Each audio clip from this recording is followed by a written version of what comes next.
Саламатсыңарбы? Мен Исаев Бекзат. Мен Ысыкөл областынын Том районунун Кайсай айылындагы Александр Сергеевич Пушкин мектеп гимназиясынын 4-Г классында окуйм.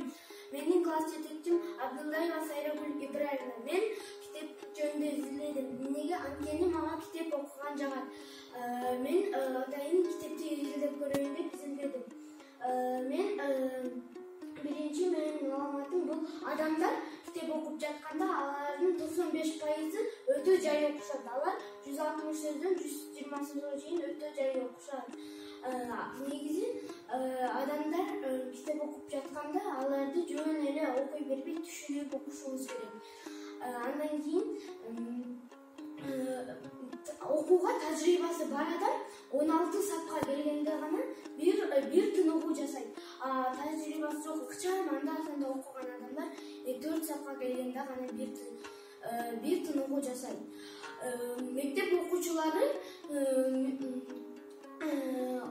окуп жатканда же кандай бир жомокто окуп жатканда алар 20 регрессивдүү кыймыл жасашат. Студент окуучулары 15 регрессивдүү кыймыл жасашат. Эң биринчи китеп бул 1911-жылы Казан шаарында басылып чыккан. Аны бир молдо ал жерде мындай деп жазган. 2009-жылы чүйүрөндө эң катуу жер титирөө болгон деп жазылган.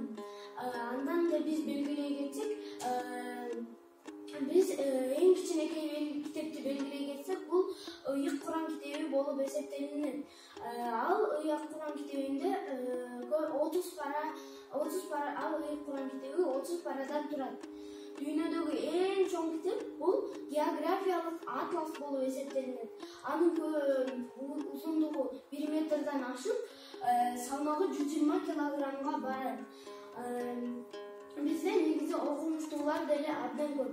Биздин китеп окуган окумуштууларга тааныштай кетсек, биринчи бул Горький. Бул өзү Максим Горький. Бул 1868-жылы төрөлүп, 1936-жылы бул дүйнөдөн кеткен.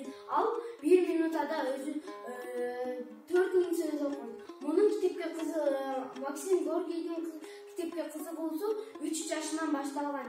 Буга атасы 2 жыл 5 жашына чейин үйүндө окутуп, 5 жашка келгенде бул окууну өзү өздөштүрүп кеткен. Андан кийинки бул Сталин. Иосиф Сталин. Ал 1878-жылы төрөлүп, 1953-жылы бул дүйнөдөн кеткен. Ал Сталин күнүнө эң аз дегенде эле 400 барам окуйт. Бул Иосиф Сталин Максим Горькийден китеп окууну үйрөнгөн.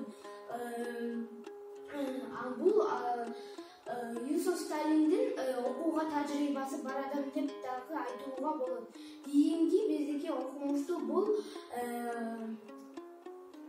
Томас Эдисон. Томас Эдисон 1847-жылы төрөлүп, 1931-жылы бул дүйнөдөн кайткан. Сталин Эдисон ал өзү 2-3 саатты дароо бирге окуп эле ыклап коюп, ал ойду бир жерге топтогонду үйрөнгөн. Бул Томас Эдисонго китеп окууну буга өзүнүн аталаш иниси үйрөткөн.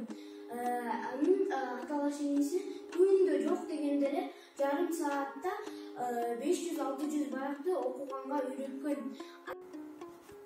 Андан кийин биздин окумуштуу бул Онри де Бальзак. Бул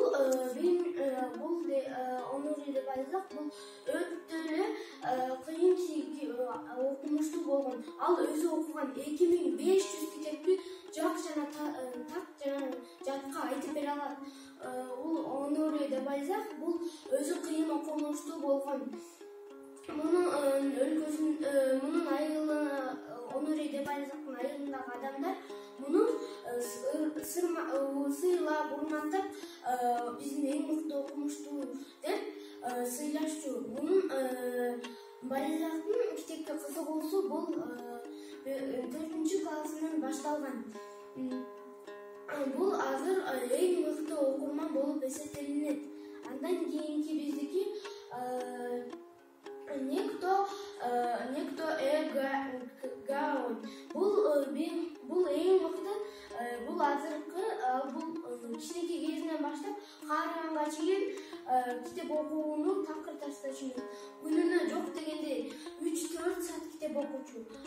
Бул мунун атасы буга деген китеп окуп күндө эле эчтеке бул атасы буга ону Некто Гаонго айтчу, сен бул китеп окуганың менен эч көп акча таба албайсың дегенде деле бул атасына каршы болуп китеп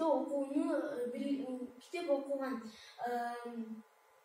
Гаон бул күнүн 1 саатта эң аз дегенде эле 500-600 баракка чейин окуйт. Бизде негизи айта кетсек, жер жүзүндө китептер деле абдан көп. Эң китеп көп. Ошондуктан ушул окумуштууларды билип, булар ушул болгон китепке кызыгуусу болгон окумуштуулар баары ойлонушуп 23-апрель бүткүл дүйнөлүк китеп күнү болсун деп белгилешкен. Мен бул изилдөөмдү жыйынтыктасам, мен өзүм билбеген көп маалыматтарды билип алдым.